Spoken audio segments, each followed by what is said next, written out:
Hey, y'all, it's your girl Shay. Welcome back to my channel. How y'all doing? I hope y'all are doing amazing. Shout out to all my day ones who've been with me from the beginning. I love y'all. Thank you so much for your loyalty. Shout out to all my new subscribers. Hello, welcome. Thank you for joining the family. You could be anywhere in the world, but you're here with me. And I'm grateful we are on this journey of becoming better, not bitter. And ain't nobody better than you. And you deserve the best out of life. You deserve the best. You deserve the best. So we're going to get into some stuff today. And last week we talked about love bombing and the truth about it, you know, how it makes you feel and all of that stuff. And then, you know, we kind of touched on cuffing season and all of that. So today, I thought it would be befitting for me to talk about mind games and when that love bombing stage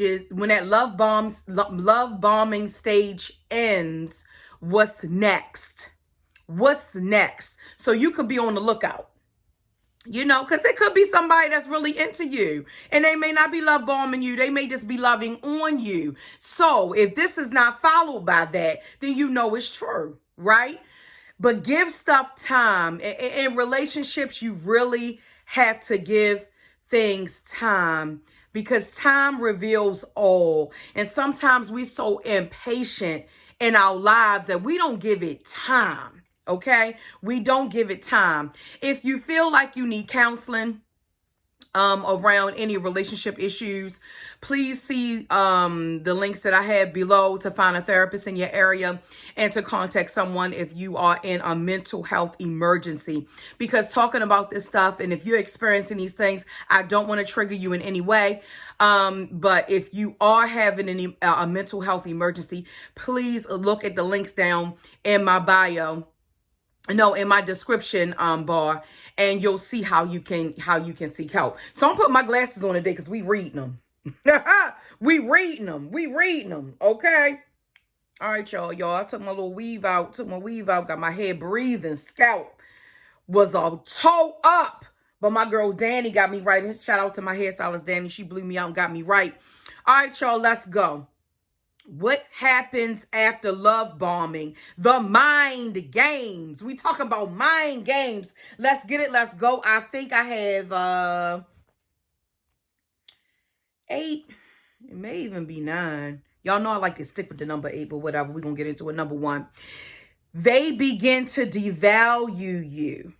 They start inserting many criticisms while still complimenting you. Okay, so all of a sudden it's like, oh, well, you know, oh yeah, you do that real good. You know, don't nobody fry chicken like you, babe, you know. But you know, my mother did used to cook it in that cast iron pan and not that regular frying pan, you know, because that may make it taste a little bit better. It'll start off slow. My glass is a little bit dusty. It'll start off slow, okay? Like that. It'll start off slow like that. So start to pay attention. They start to kind of devalue you. But before, when you was eating that chicken out that regular frying pan and not that cast iron pan, you had no issue. But now all of a sudden, you got issue. Let's go back into reader's mode. You know, this makes me feel like I'm Oprah or something. All right, number 2. They start to compare you to other men or women. If you're a man, you know, dating a woman. If you're a woman, dating a man. They start to compare you to other men or women who are attractive, but have different characteristics than you. For example, you know, if say you have say you wearing a weave right now, right? You got a middle part bust down, but he sees a lady with a short, natural, bald platinum cut and says, you should wear your hair like that. Why don't you wear your hair like that? Knowing that you are a woman who likes long hair, right? So short hair is not something that you're willing to do. You're not willing to chop off all of your hair. So something like that. Pay attention. It's things like that that start going on. Number 3, they start to plant seeds of doubt, insecurity within you, like you're not good enough. It'll just keep happening. You know, like the example that I just gave. Or if it's somebody who has a different physical build than you. Say you're busty, but he sees someone, sees someone who has a different type of build who's not busty and all of that. Oh yeah, that blouse look good on her, you know, because she's got a smaller bust line or something. Trust me, it will be so subtle. If you don't really start to hone in on it, you could miss it. You could miss it. Number 4, then they start blaming you for things that are not going right for them or not going right in general. You know, had you ironed my shirt, I would have got that job. Had you been on time, I would have missed this. I wouldn't have missed this. I would have been able to do this, and this. Or if you would have just done this like I told you to, and this. So they're starting to create this dynamic where they are the expert. They are now positioning themselves to be over you, right? And looking down at you and pointing their finger down at you like you're not good enough. They're going to start that. Trust me, it happens. And pay close attention. Pay close attention. Number 5, then they start gaslighting you. Now, look, we're going to look up the gaslighting definition. We're going to look that up because these definitions are very important. They start gaslighting you. So after they're starting to devalue you, put you down in their own little way, start messing with your self-esteem, start doing all of this stuff that they're doing because they're positioning themselves to be over you. That's the goal. Let's look up gaslighting, y'all. Come on, Shayna. Let's look it up. Y'all be patient with me because I want to get this. I would have done it before I got on here, but I need to get it because I need y'all to know. And I'm also going to put the definition down below. Okay. Gaslighting is a form of psychological manipulation in which the abuser attempts to sow self-doubt and confusion in their victim's mind. Typically, gaslighters are seeking to gain power and control over the other person. What am I saying? This is what I'm saying. By distorting reality. This is important because this is what I want to get into. By distorting reality and forcing them to question their own judgment and intuition. I'm going to use something very light. Okay? They're telling you that the sky is purple. You know what you know what you know what you know. And you looking at the sky and you telling them that the sky is blue. I don't know how you're seeing purple. They will argue you down to the point where you're going to take yourself on something that you know what you know what you know what you know. Then you're going to take yourself to a window and you're going to look out and you're going to see if it's blue or if it's purple. That's what they do. They want you to doubt everything that you're doing. They want you to doubt who you are because they want something from you. Remember this. Remember this. Number 6, then the control and manipulation starts to begin. When all of these things are happening, this is when control and manipulation goes to an all-time high. They will control what you eat, what you drink, what you wear, where you go, who you go with, how often you talk to your mama, what time you come home.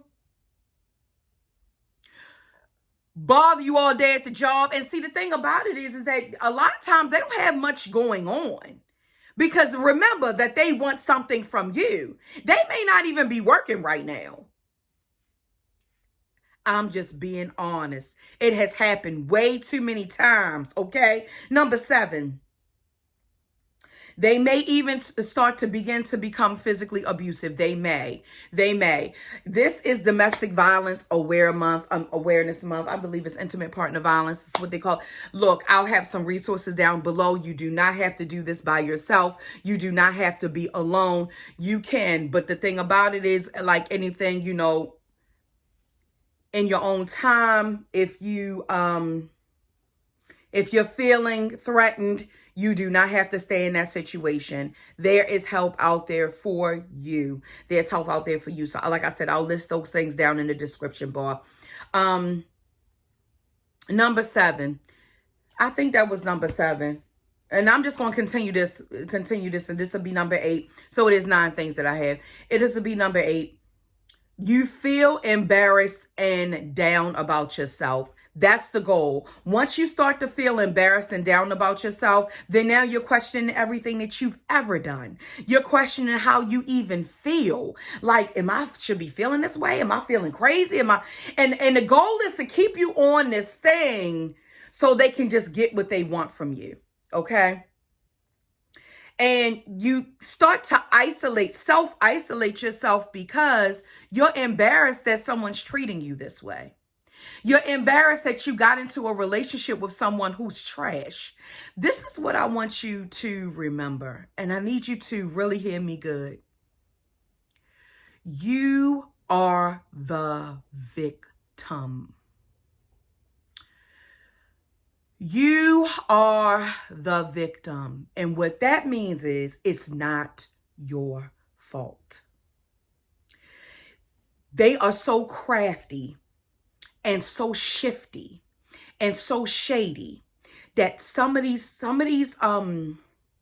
things that we've been talking about, even from last week to this week, some of it can really get away from you.